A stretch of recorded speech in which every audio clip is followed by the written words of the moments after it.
एक बड़ी publishing company का मालिक डेविड एम्स, जो कि एक यंग मैन है, उसके पिता अपने पीछे छोटी मोटी वसीयत नहीं बल्कि पूरा का पूरा माहिष्मती साम्राज्य छोड़कर गए हैं और ये नौजवान अपनी जवानी बिस्तर में गंवा रहे हैं। वैसे तो डेविड कभी ऑफिस नहीं जाता, लेकिन आज सरप्राइजिंगली वो ऑफिस के लिए तैयार हो रहा था। अपनी चमचमाती ब्लैक पोर्शे में बैठकर वो ऑफिस की तरफ बढ़ने लगा। बीच रास्ते में उसने महसूस किया कि रोड पर उसके अलावा कोई भी नहीं है। वो कार से उतरा और अपने चारों तरफ देखने लगा।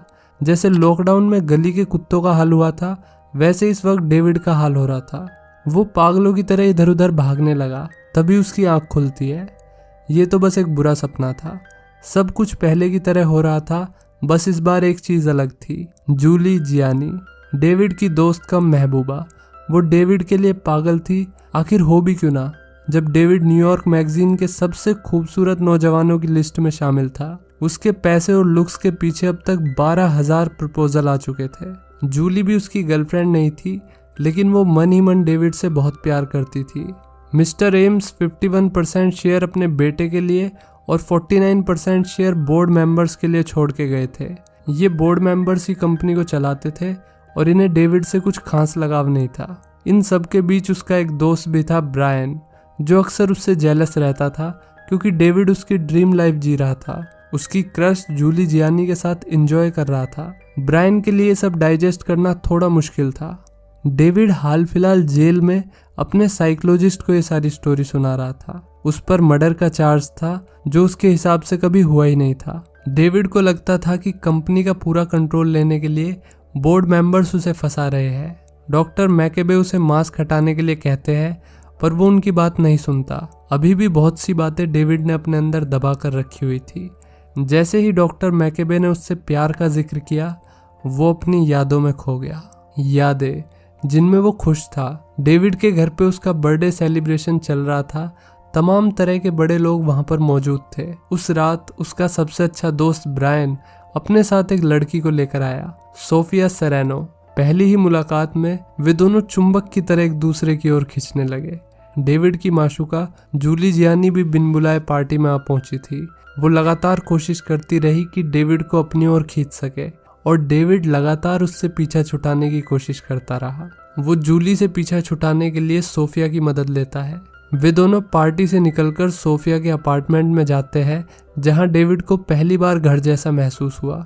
सोफिया की जिंदगी बहुत सिंपल थी और डेविड की कॉम्प्लिकेटेड। वो उसकी सिंपल जिंदगी का हिस्सा बनना चाहता था। उन्होंने एक दूसरे की तस्वीरें भी बनाई, जहां सोफिया ने एक फनी पिक्चर बनाई जिसमें डेविड पैसों की गर्मी में लड़कियों से घिरा हुआ था। वहीं डेविड ने सोफिया की तस्वीर को बेहद खूबसूरत बनाया। उन दोनों ने ढेर सारी बातें की। इस बीच टीवी पर बैनी द डॉग के बारे में दिखा रहे थे, जिसे लाइफ एक्सटेंशन नाम की तकनीक से दोबारा जिंदा कर दिया गया था। डेविड और सोफिया को इन बातों पे विश्वास नहीं था। वे तो अपने ही कार्यक्रम में लगे हुए थे। सोफिया इतनी जल्दी फिजिकल होना नहीं चाहती थी, इसलिए डेविड वहां से जाने लगा। पर उसके जाने से पहले सोफिया ने उसे किस किया। डेविड आज बहुत खुश था। वो पहली बार ऑफिस जाने के लिए एक्साइटेड था। अब वो अपनी लाइफ में आगे बढ़ने के लिए तैयार था। तभी जूली जियानी वहां आ गई। वो काफी अपसेट लग रही थी। डेविड ने उसे समझाने की कोशिश करते हुए कहा कि वो कुछ वक्त के लिए अकेले रहना चाहता है। वैसे भी हम दोस्त ही तो है। जूली उसके और सोफिया के बीच बढ़ती नजदीकियों से काफी परेशान लग रही थी। उसने डेविड को इमोशनली ब्लैकमेल करके कार में बैठा लिया। बातों बातों में जूली ने बता दिया कि वो उससे कितना प्यार करती है। वो डेविड से नाराज थी क्योंकि उसे उसके प्यार की जरा सी भी कद्र नहीं थी। उसने डेविड से पूछा कि तुम्हारे लिए खुशी क्या है। इससे पहले डेविड कुछ बोल पाता, उसने कहा कि मेरे लिए खुशी यही है, तुम्हारे साथ रहना। और ऐसी बहकी बहकी बातें करते हुए उसने कार की स्पीड तेज कर दी। डेविड ने कार को रुकवाने की कोशिश की, लेकिन उसने डेविड की एक नहीं सुनी। ब्रिज के पास लाके जूली ने कार की रफ्तार बढ़ा दी और कार को ब्रिज से नीचे कूदा दिया।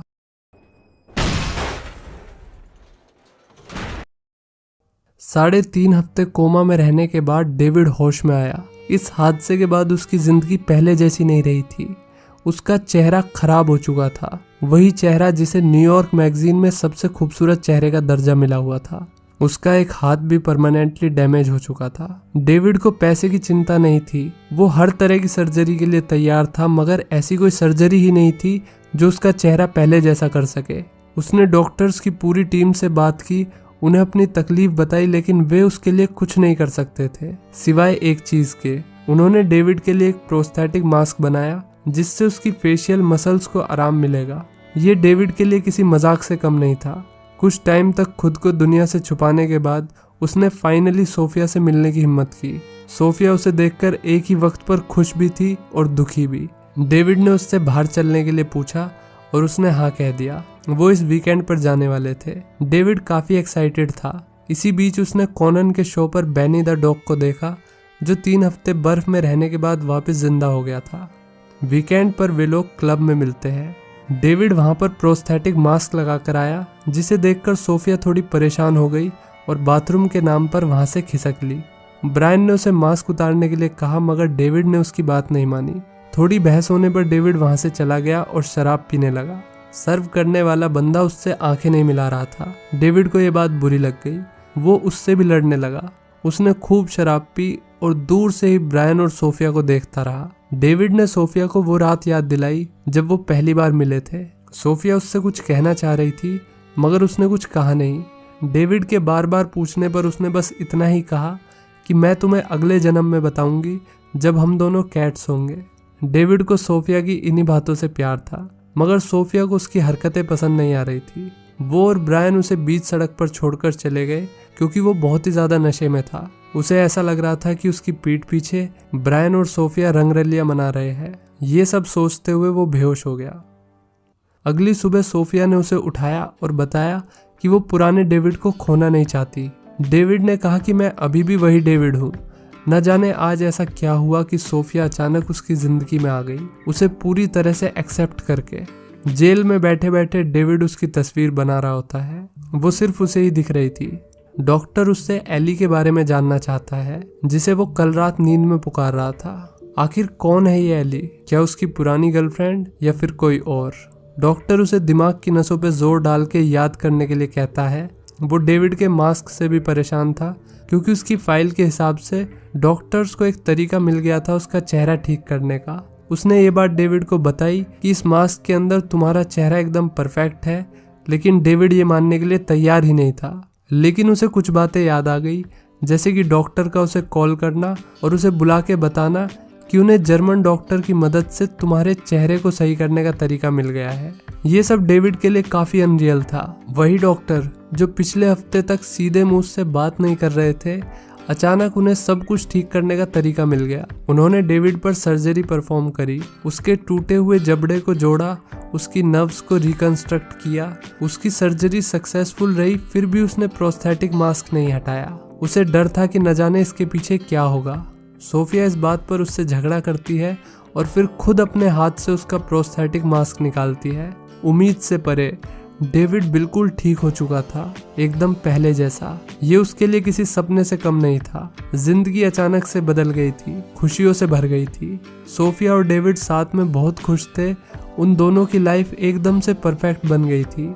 वे लोग साथ में वॉक पर जाते, डिनर करते। ब्रायन भी कभी कभी उन्हें ज्वाइन कर लेता। एक रात डेविड की आंख खुल गई। जैसे ही उसने वॉशरूम में जाके लाइट जलाई, उसके तोते उड़ गए। वो तो शुक्र है कि ये सिर्फ एक सपना था, एक बुरा सपना। थोड़ी देर बाद उसे पता चला कि वो सोफिया के साथ नहीं, बल्कि जूली जियानी के साथ सो रहा है। उसने चिल्ला चिल्ला के उससे सोफिया के बारे में पूछा और उसका सिर्फ एक ही जवाब था कि मैं ही सोफिया हूँ। डेविड ने उसके हाथ बांध दिए और पुलिस को इन्फॉर्म कर दिया, लेकिन पुलिस ने डेविड को ही उठा लिया। उसके लॉयर ने बताया कि बोर्ड और मैंने सब मैनेज कर लिया है, तुम्हें चिंता करने की जरूरत नहीं है। पर डेविड को समझ नहीं आ रहा था कि उन्होंने क्या मैनेज कर लिया और उसे किस बात की चिंता नहीं करनी चाहिए। लॉयर ने उसे जूली जियानी की फोटो दिखाई, जिसमें वो बुरी तरह से जख्मी थी और लॉयर के हिसाब से भी वो सोफिया ही थी। ब्रायन ने भी इस बात पर उसे खूब धमकाया। उसने ब्रायन को जूली जियानी के बारे में समझाने की कोशिश की, लेकिन वो जानता था कि जूली जियानी तो पहले ही मर चुकी है। डेविड को कुछ भी समझ में नहीं आ रहा था। इसी बीच वो बार में चला गया। वहाँ एक अजनबी आदमी उसके पास आता है और डेविड को बताता है कि उसके पास उसके सभी सवालों के जवाब है। उसने बताया कि तुम इस दुनिया के भगवान हो, तुम जैसा चाहोगे यहाँ वैसा ही होगा। जैसे ही डेविड ने उसे चुप रहने के लिए कहा, बाकी सब लोग भी चुप हो गए। ये सब काफी अजीब था। वो सोफिया के घर गया और उसकी तस्वीरें चेक करने लगा। सभी तस्वीरों में जूली जियानी थी। इस बात से वो काफी परेशान हो गया। तभी जूली वहां आई और उसे मारने लगी। थोड़ी देर बाद असली सोफिया वहां गई। वो उसे देखकर बहुत खुश था। उन दोनों ने साथ में कुछ क्वालिटी टाइम स्पेंड किया। इसी बीच फिर उसे जूली जियानी दिखने लगी। गुस्से में आकर उसने तकिए से उसका दम घोट दिया। असल में उसने जूली को नहीं बल्कि सोफिया को मार दिया था।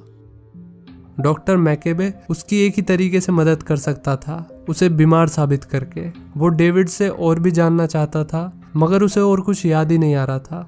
ये कोर्ट की हियरिंग से पहले इनकी आखिरी मीटिंग थी। डॉक्टर मैकेबे वहां से चले गए। तभी डेविड ने टीवी पर बैनी द डॉग के बारे में देखा, जिसमें दिखा रहे थे कि लाइफ एक्सटेंशन ने उसे वापस जिंदा कर दिया। उसे कुछ याद आ गया था। वो जोर जोर से डॉक्टर का नाम पुकारने लगा। वे लोग उसे लाइफ एक्सटेंशन के हेडक्वार्टर्स में ले गए। डेविड को यहाँ कर ऐसा लग रहा था जैसे वो यहाँ पहले भी आया था। लीसा नाम की लड़की ने उन्हें एली के बारे में समझाया, इवन स्क्रीन पर डेमोन्स्ट्रेशन भी दिया। लाइफ एक्सटेंशन एक ऐसी तकनीक थी जिसकी मदद से इंसान मरने के बाद भी जिंदा रह सकता है। डेविड ने लूसिड ड्रीम के बारे में पूछा। यही सबसे महंगी तकनीक थी जिसमें मरने के बाद बंदा खुद अपनी दुनिया बनाता है, अपने सपनों की दुनिया, जिसमें उसकी और उसके चाहने वालों की उम्र कभी नहीं बढ़ती। ये सुनकर डेविड को कुछ याद आ गया और वो बाहर भागने लगा। वो टेक सपोर्ट को बुला रहा था। वो चिल्ला चिल्ला कर कह रहा था कि मुझे जागना है। एक पॉइंट पे जाके टेक सपोर्ट वहां पर आ गया। ये वही बार वाला बंदा है। इसने बताया कि हम आखिरी बार 150 साल पहले मिले थे। ये सपनों की दुनिया बार वाली रात के बाद से शुरू हुई थी। इसे टेक सपोर्ट ने स्प्लाइस पॉइंट कहा, जिसके बाद से डेविड सपनों की दुनिया में पहुंच गया। हालांकि उस रात के बाद अगली सुबह वो अकेला उठा और कुछ दिनों तक अपने घर में बंद पड़ा रहा। उसने इंटरनेट पर लाइफ एक्सटेंशन के बारे में पढ़ा और उसके लिए साइन अप कर दिया।